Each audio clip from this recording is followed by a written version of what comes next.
ألف مبروك برشلونة يستحقون اللقب عن جدارة واستحقاق. صفر يا حكم لإنهاء هذه المهزلة التاريخية بحق الريال. الريال الذي دخل المباراة وكأن المباراة لا تعنيه، وكأن اسم ريال مدريد لا يعني اللاعبين، وكأن تاريخ الريال سقط في أسفل الحضيض. والريال السيء من بداية الموسم إلى نهاية الموسم.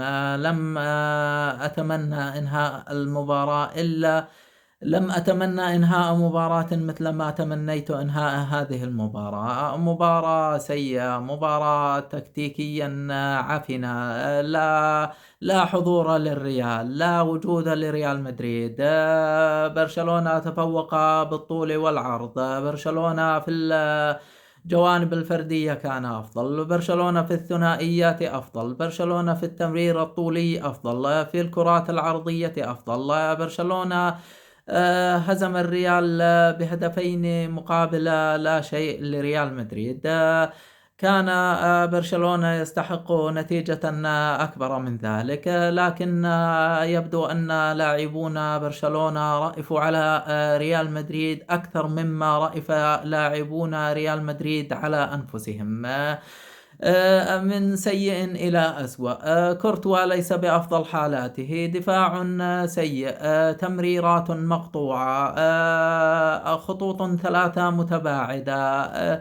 يبدو أن ما يحدث في غرفة ملابس ريال مدريد له آثار كبيرة على اللاعبين وعلى المدرب وعلى المنظومة كاملة. فلورنتينو بيريز ترك النادي كما ترك الفيصلي ترك أرضا، وفلورنتينو بيريز ترك ريال مدريد أيضا، ولم يفعل أي شيء هذا الموسم، بل أنه سلم الأمور إلى آربيلو الذي لم يكن يمون على نفسه. لا يمون على نفسه. اللاعبون توحشوا على المدربين، اللاعبون سيئون من الدفاع إلى الوسط إلى الهجوم، لاعبون يتشاجرون ويلعبون الملاكمة داخل غرفة الملابس. ماذا تتوقع منهم؟ تتوقع منهم انضباطا تكتيكي، تتوقع منهم اللعب بشغف وحرارة على شعار ذلك النادي الذي تاريخه يفوق 100 عام. ليس هكذا تدار الأمور، ليس هذا ريال مدريد الذي نعرفه. يبدو أن الريال في أسوأ حالاته، ويبدو أن الريال بحاجة إلى مدرب حازم، ويبدو أن لاعبون ريال مدريد بحاجة إلى حوش مانع وخيزرانة كبيرة يضربون بها حتى تستوي جلودهم ويعودون إلى رشدهم. ريال مدريد يسقط سقوطا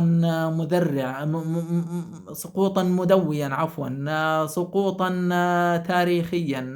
ريال مدريد كان يستحق أن تنتهي النتيجة ب4 أهداف أو 5 أهداف، ولكن رأفة لاعبون برشلونة وتسييرهم المباراة كما أرادوا كان هو الشكل المطلوب. فاز برشلونة، يستحق الفوز. الانضباط التكتيكي واضح، اللعب الجميل واضح، البينيات، استغلال الكرات الثابتة، الضغط على لاعبو الريال في أرض الريال.